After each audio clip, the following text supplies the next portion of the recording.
Let's go for it. So maybe we just start with why we want to do a retreat in general. Mhm. You want to kick it Yeah, off? sure. So I mean, I've done many retreats already in the past. For anybody that doesn't know that's following us, I've done. I always lose. I don't know. I've never counted actually, but I think it's upwards of 10 retreats in the past, and they started out very much focused on yoga and spirituality. And then over the years, I've got more interested in sort of, I guess, playfulness and creativity as another source of well-being. And that's what I now focus my own retreats on, my business, Find a Creative Mind. And part of that is becoming, I guess you'd say, more analog and being more offline. And therefore, I thought, obviously you guys are a great partnership for that. So, and the reason that I think that's a great subject for a retreat is I think people really struggle with their relationship with technology. And I think there's a lot of kind of digital detoxes around, or ways of kind of restricting yourself. I actually think for me, play and creativity is almost just a better option and more kind of engaging and interesting than being on your phone. And I think, again, as a partnership, I think we can create a great retreat that actually gives people the tools and ways to be less attached to their technology. So it's not about the retreat necessarily, but about giving people skills that they can take into life and hopefully make lasting change.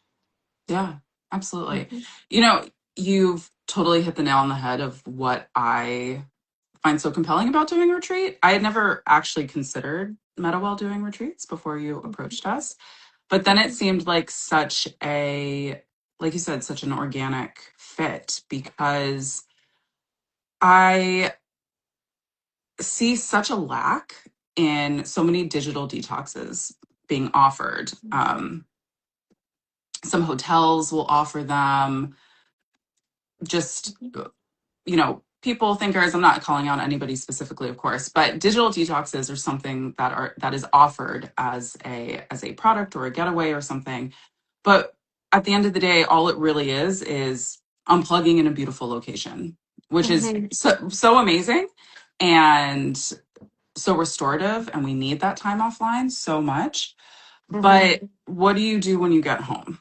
This is always my thing. You sign Yeah. off, you're in paradise, it's great, you get home and you're back to the same habits, maybe even a a more a deeper attachment. That's what I want to say, like a deeper attachment to your phone as you kind of struggle to catch back up with what you've missed. Mhm. So to me, when you're on a retreat, it's such a wonderful time to really sit with yourself, sit with your thoughts, take advantage of that Mhm.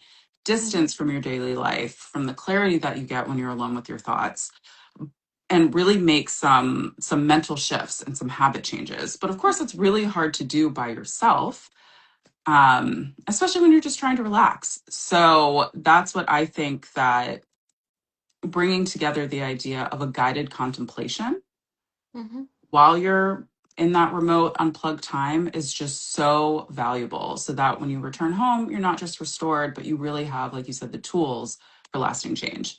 So yeah, a retreat is just a perfect time to bring a lot of our lessons to the physical world. So I'm just so excited.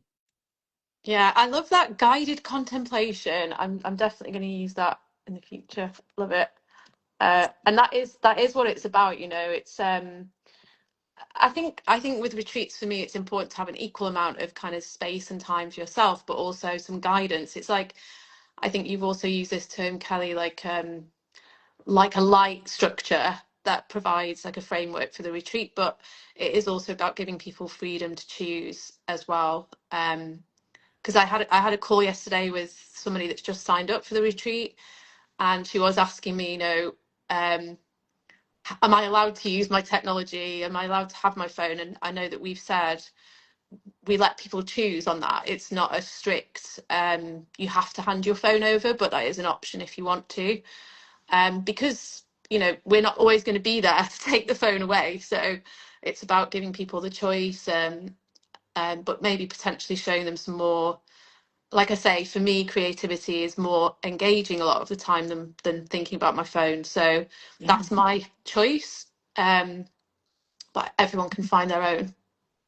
Totally. And to that end, I actually, maybe this sounds counterintuitive, but I hope people check their devices while they're on this Yeah, retreat. And I sure. hope that they do it in a more mindful way, though. And Hmm. I feel like we've talked about this, but I'm such a fan of body mapping, for example, where you actually like have a drawing of a body and you tune into sensations and you use markers or crayons or whatever to color in what you're Yeah. actually feeling in your body. And to me, that Hmm. is such a powerful practice to complement your time online. Obviously, you're not going to do Hmm. that every single time that you pick up your phone. But Hmm. again, that's what this space is for, to really bring mindfulness practices to your device use. So you can actually feel, what is this doing to me internally?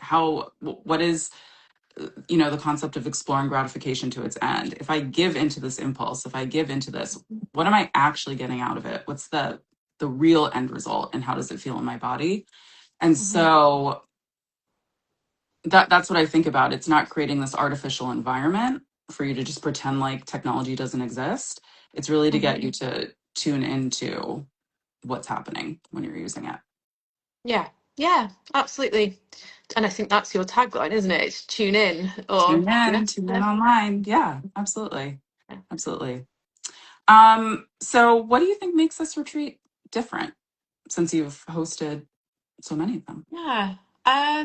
I mean, we've touched on quite a lot of that there, I'd say. There's an element of retreats, I think, that, and this is changing actually. I think a lot of people are realizing that um, if you're offering change, it needs to be something more sustainable and something that we're actually providing aftercare and tools to take into the world. You can't just expect people to change in 1 week, which I think for some time retreats were saying, come on this 1 week retreat and we'll change your life, and you'll leave here a different person.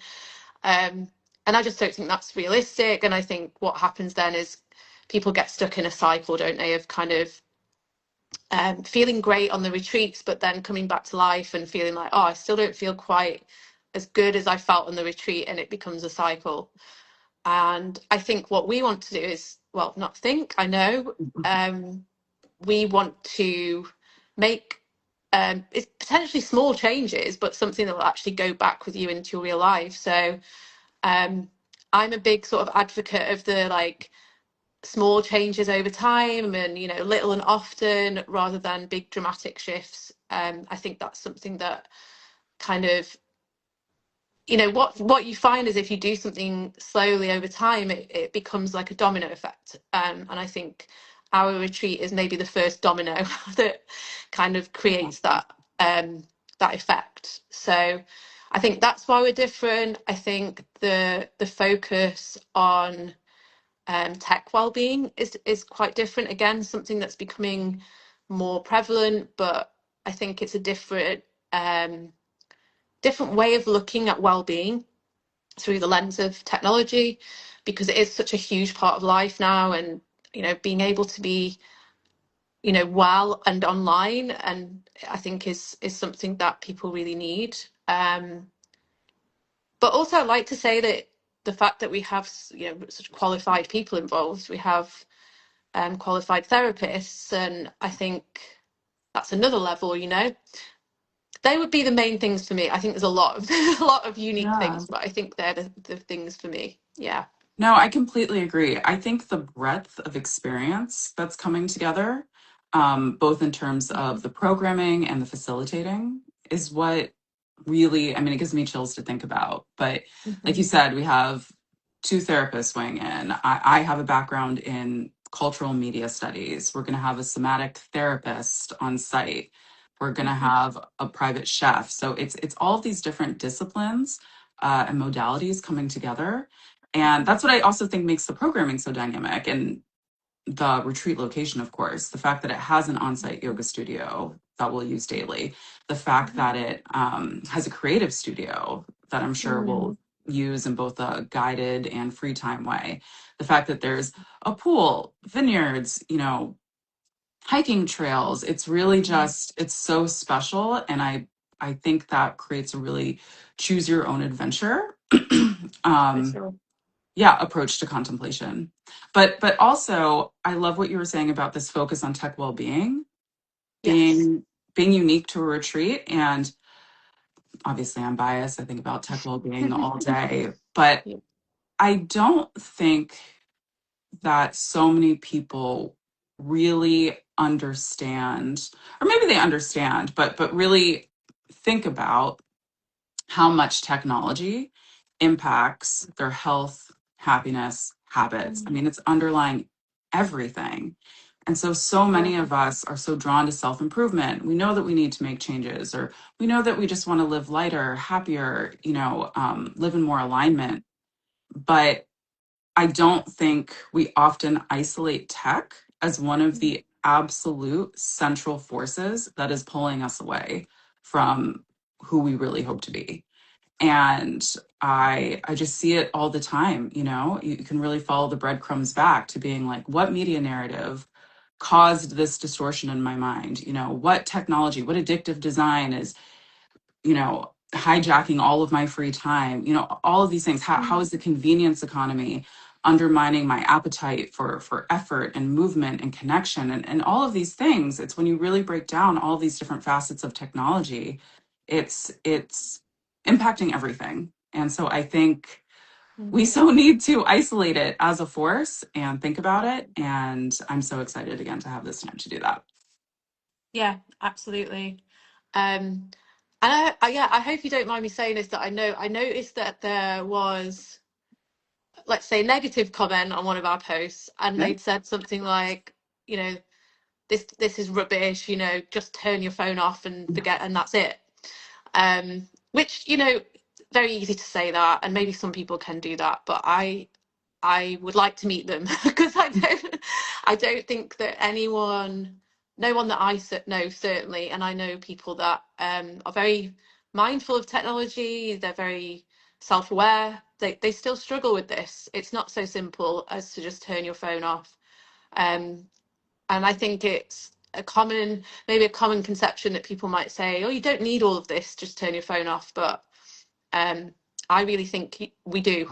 We do need it.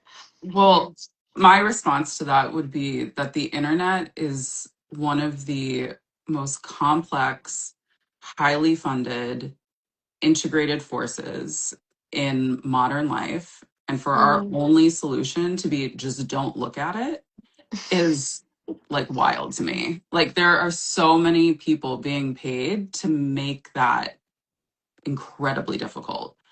mm, So if it was just that easy, of course, none of us would be spending, upwards of like 60% of our free time looking at a little screen in our hands. So I also think it's interesting. The analog movement is obviously, there's a groundswell, and lots of people are talking about going analog in 2026, which I love. mm, But I think that we underestimate how much of technological logic and pacing mhm, have shaped our brains at this point. So that's awesome that you think that you're just going to come home and use your coloring book instead of binge watching Netflix when after work. But mhm, the reality is that's going to feel really flat by comparison at first. mhm. And Yeah. there is sort of a reprogramming, and I guess maybe this is even where the detoxing comes from, where there really needs to be some time where you get used to the pacing of the real world, where you get used to sitting with uncomfortable feelings, because those feelings might come in while you're, again, using your coloring book.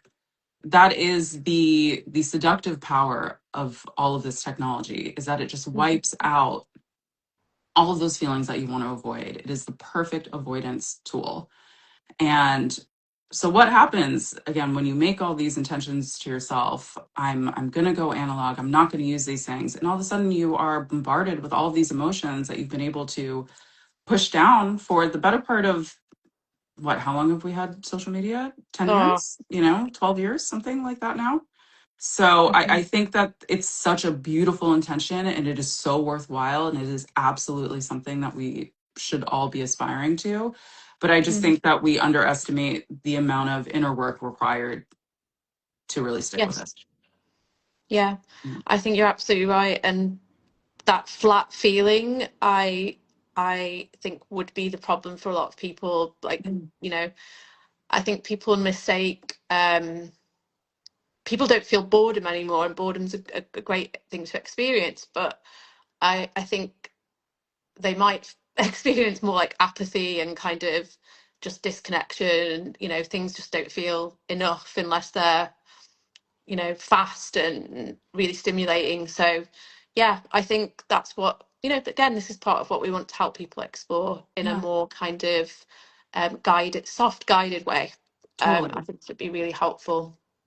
Well, and to your point, that's what I think is so interesting. When I think about things like this, I don't know, it's such a light bulb, but it's coming at both poles, right? When you sign off online, when you sign off and you try to go analog and you try to really root down into all of these, you know, slower, longer form mediums and all of these practices, it's coming at you from both ends. It's like the world feels flat and slower Hmm. by the real world feels slower, flat by comparison, or it feels incredibly overwhelming because you're suddenly confronted with all of these feelings that, again, you've been able to just kind of avoid for so long.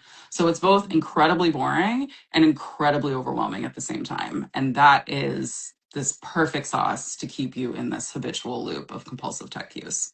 Yeah, So yeah, of we're trying course. to help people overcome. Absolutely. Yes. Yeah. And I think that's probably jumping ahead here, but you know, the program is all about exploring your inner world and how you then express from there. And I think the overwhelming aspect that you're talking about is the inner world, you know, but it's getting back in touch with your feelings and being and feeling them again. It's potentially Totally. going to feel quite overwhelming at first, but I think that's where um kind of self-knowledge and like real self-knowledge, not is literally just sitting with yourself. I think that's where that will become really powerful. And then what you're going to be great at helping with in Metawell is, you know, where do you go from there and how do you then engage with technology with this new knowledge? And that's what then makes the world become exciting, because you're doing it from a place of like that self-knowledge. And um I guess if you're comfortable sitting with yourself and your feelings, then it's a great start.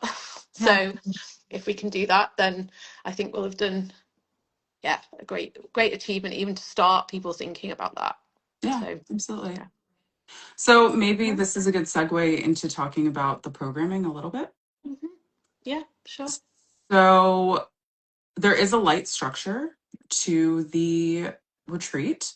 Um, every day will start with a group lesson or workshop, a combination of both.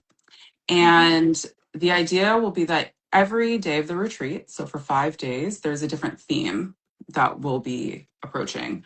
So, day one, it'll just be level setting. We'll be really acknowledging and sort of unraveling all of the ways that technology is impacting our daily life, for better and for worse, right? And again, it's not just technology as, oh, these devices are taking up all of my free time. It's technology as in the media narratives that we're fed, the attention economy, the convenience culture, all of these different aspects of technology that end up impacting our life. So we'll take a really just square look at that on day one. And then day 2 and 3 are going to be dedicated to inner and outer exploration. So, inner exploration being really connecting with your inner authority, listening to who you are beneath all of the distortions of technology. And then day 3 will be about outer exploration, which is reconnecting with the inexpressible like grandeur of the world around us and of life, and just really tuning into how the real world and your life is actually so much interesting than what you're seeing on the screen. Hmm. 90% of it, more than 90% of it, is advertising in some form. And we Hmm. are tuning out the world around us to essentially just consume commercials in all of our free time, which is wild. So then day Crazy. 4, yeah, I know. So then day 4 and 5 will be dedicated towards integration. So once you have connected with your inner authority, what really lights you up as a human and as an individual, and once you readopt that lens of really remembering how amazing the world is and real life is, we will work on figuring out what shifts need to happen, what parts of your identity, of your routines, of your environment need to change to maintain these newfound lenses. So it's really, it'll be condensed. We're going to do a lot of different things, but it's all going to flow together. It's all going to feel very organic and actionable. That's the real hope. Yeah, yeah. I love that, and this was very much came from you, I know, Callie. But when you sent me the idea on how we work with this, I love that because it is covering both of those ends of the spectrum that you're talking about. Is finding some inner, like reconnecting with yourself, and that's a term that's like really used so much nowadays. But I think it is in a very simple form. You know, truly, who are you? Which is Yeah. a big question. And then what do you do with that in terms Yeah. of how you experience the world and how you engage with technology? So yeah, I love the structure, and I think it's going to be really powerful.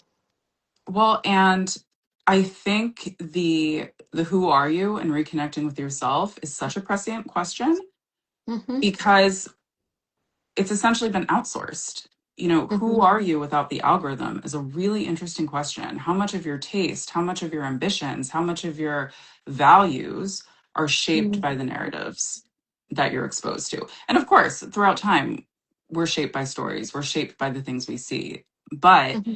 this is the first time in history where there's been this aggressive, addictive push from ad based business models Hmm. to again occupy all of your free time selling you these narratives that shape our priorities, how we see ourselves, how we see the world, ultimately all in a push to get us to buy more things. So who are we underneath all of that? Hmm. I love that Yeah, question. it's a big question, but Yeah. uh, a great question. Yeah. So I would love for you to answer one question that I know you've been asked a couple times, and this is what I would Hmm. ask before going on Hmm. retreat. um, I'm an introvert by nature, Hmm. and I know a lot of, maybe not. I don't want to generalize, but I feel like a lot of people that are into mindfulness and really thinking about well-being at a granular level and really asking these more philosophical questions, a lot of them might be introverted. So I've been intimidated by retreats for that reason. So Hmm. I was just wondering how you approach that as a facilitator and a designer of retreats. Yeah, and I would say I'm the same. I mean, I think maybe I don't know if it's also no, it is definitely to do with being more introverted. I think I really can feel drained being around people all day, and I definitely need to have my own space. And I think when you're on a retreat, and our retreat's a little bit different because there is space in the schedule, which some retreats you don't get any space even in the schedule. It's kind of back to back all day, and there's no time for downtime. So yeah, I think having time to yourself on a retreat is really important for anybody, but for introverted people, of course, they need that time, that downtime alone. And I did have this question yesterday from somebody that has just signed up, and it was more asking, how is it in terms of the downtime and the social aspect? Is that something that's like um, how much planning is done with that, let's say? Because I think it's nice to have the free time, but also if you're thinking, oh, I'm not confident to ask to join a group, or I wouldn't be confident to say, um, I'll come along, that doesn't feel comfortable for you. So I really encourage that. I do one-to-one calls with everybody that's going to come on our retreats, because this is the time for people to air anything like this that they're worried about. And with that awareness, I can be their point of contact, let's say, throughout the retreat, to, you know, if they're feeling uncomfortable but they want to join a group activity, they can come and talk to me, and we can find a way to do it that feels right for them. So it's about, you know, it's a small group, so there is lots of time for me as the host to be able to work with people in this way and do my best to help them feel comfortable and help them feel that their needs are covered. This retreat has space and time in there that, you know, if you need to go off and do what you need to do, that's absolutely fine. No one's going to be questioning you or asking why you need time alone. I never ask for justification of that. If someone doesn't want to come to a workshop or they want to have a lie-in, you go and do that. You don't need to justify it. You don't need to tell me why. And all of this is sort of set as a precedent at the beginning of the retreat with the whole group, so we're all on the same page. But finally, I do want to say I've run a lot of retreats, and I have never had an experience where anyone's been left out or anyone's felt that they weren't able to just be themselves in the group that's created. And I think this comes from like the way that we set up the retreat and the intentions that we have. It attracts the right people. So more than likely there'll be other people with the same values as you on these retreats. There'll be people that respect others and respect their space and time and what they need. So I've never had an issue where someone's kind of felt left out or kind of struggled with that group setting. Totally. So yeah, there's many ways that I want to help people feel supported if they have any concerns about being, you know, whether it's more introverted. I also have people with neurodivergence come on my retreats, and I have some specialist training in that now, that I can understand what they need a bit more and be a safe place for them to come and talk to me. So yeah, essentially it's just giving them that space that they can talk to me, and I'm there as the main point of contact. Well, I think Mm-hmm. you as a person bring such a skill set to this. And that's something that I really felt was so aligned when we first started dreaming this up about working together, is that you take such an intuitive approach. And I know that you are also getting trained in human centered therapy. So I loved when you talked about, yeah, we have programming, yeah, we have lessons, yeah, we have structure, but I'm also reading the energy of the room and Yeah. really responding to that. So nothing's fixed. And I know that you are such a intuitive person and experienced person, again, both in therapy and in running retreats, that I just feel very confident that even without people approaching you, which of course they should, I just feel like you're going to be very proactive too and responsive to just group dynamics and how individuals might be feeling. Absolutely. Absolutely. Yeah, I think it's definitely reading the room on retreats, because I also feel like, you know, sometimes you know, we have a plan, everyone's feeling tired, everyone's kind of maybe not even tired, but maybe just really relaxed, and they're just enjoying a relaxing moment. And that's not the time to say, right, let's all go and do this thing that we've just said we were going to do. So yeah, there's an element of just reading the room and being kind of flexible with the schedule, definitely. Yeah, absolutely. Mhm. So, is there anything else you wanted to cover? Anything else you wanted to touch on? I don't think so. This is maybe interesting for some people that might come on the retreat, which is also a question that came up quite a bit in my call with this the person I spoke to yesterday. Is Barcelona is a great city, and I also have been to Barcelona, like I think it's something like 12 times now. So if you want to add in some travel before or after the retreat, I also know Spain quite well. Um, it's a great opportunity, maybe after the retreat or before the retreat, to take some time in Barcelona or Spain. So if you also wanted any advice on extending your trip and having some time in Barcelona, I really can help with that as well. So Totally. Yeah, Maybe that's we just a little can addition. even aggregate just a couple, like 3 recommendations for things to Yeah, do, hotels to stay at, just as a supplement. That'll probably be helpful.